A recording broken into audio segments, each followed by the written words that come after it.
પ્રજાના પ્રતિનિધિઓ જનતાના કામ કરવાની જગ્યાએ રાજનીતિ કરે છે તો પ્રજાની સમસ્યાનો ઉકેલ ક્યારે આવતો નથી। જી હા, આ હકીકત છે।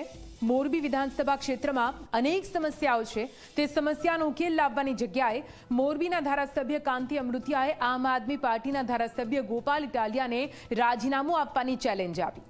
જો કે કાંતિભાઈએ આપેલી ચેલેન્જનો ગોપાલ ઇટાલિયાએ સ્વીકાર કર્યો હતો, જેને લઈ કાંતિભાઈ મોટા ઉપાડે રાજીનામું આપવા માટે ગાંધીનગર પર પહોંચી ગયા।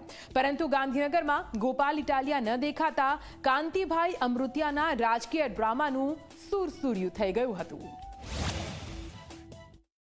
વિકાસ વિકાસ ખાટો વિકાસ।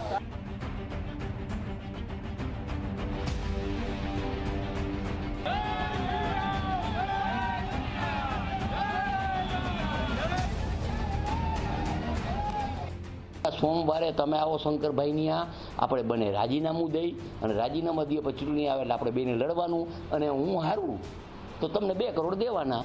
મોડામાં મોડું 12 તારીખે બપોરે 12 વાગ્યા સુધીમાં જો રાજીનામું તમે આપી દો તો ગોપાલભાઈ ઇટાલિયા તમારી ચેલેન્જ સ્વીકારે છે।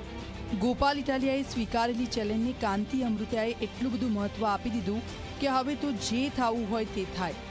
7 વખત વિધાનસભાની ચૂંટણી લડનારા કાંતિ અમૃતિયા મોરબીથી 100થી વધુ ગાડીઓના કાફલા સાથે ગાંધીનગર પહોંચી ગયા અને રાજીનામાના પત્ર સાથે અધ્યક્ષની ચેમ્બરમાં પહોંચી ગયા।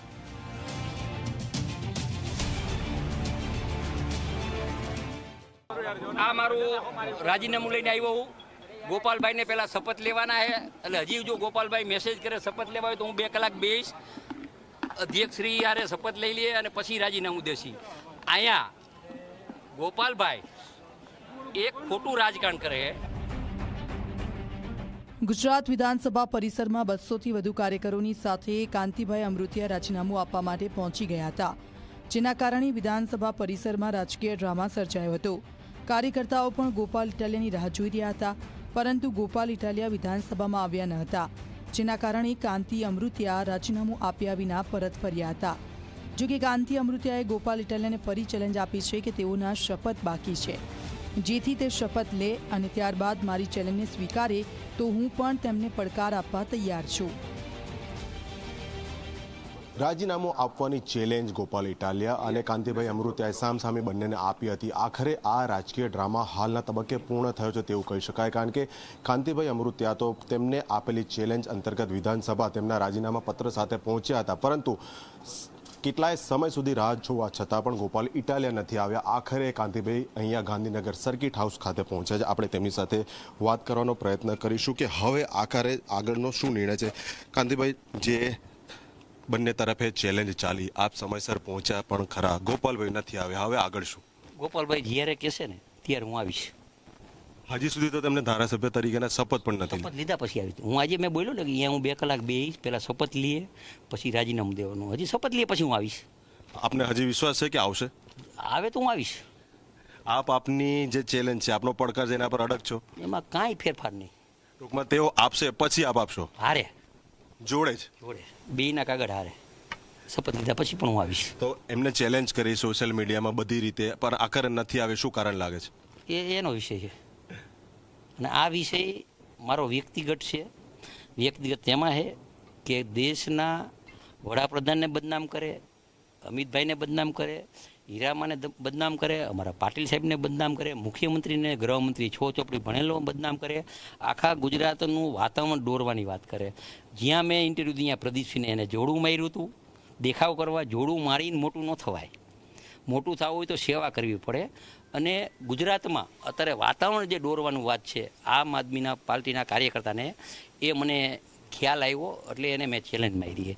વિસાવદરની સીટ અમારી હતી નહીં, એમની છે, છતાં પણ જ્યારે એને આવવું છે ત્યારે હું આવીશ। આપણે વિસાવદરની વાત કરી, પણ તો એ જીતવા માટે તો પાર્ટીએ તમામ પ્રકારના પ્રયત્નો કર્યા, હવે આ મન બનાવવાની વાત થઈ? ના, એ સીટ જ અમારી હતી નહીં, પણ તમે જીતવા માટે તમામ બનતા પ્રયત્નો કર્યા। હવે હું પટમાં આવ્યા છીએ અમે।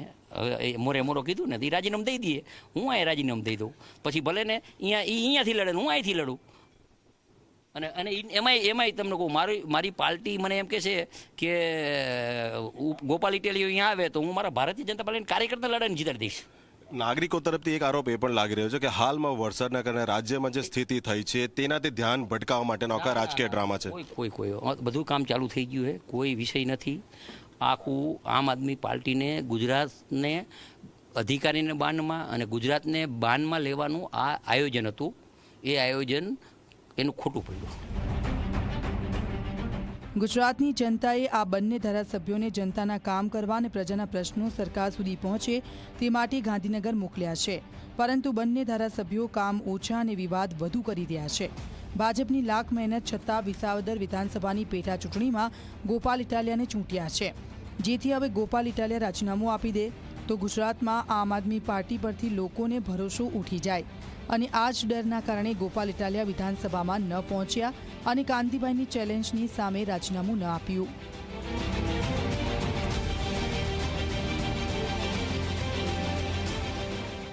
હું તો એમ કહું છું કે તમારામાં એવું ચેલેન્જ હોય તો 161 રાજીનામા આપી દો ને.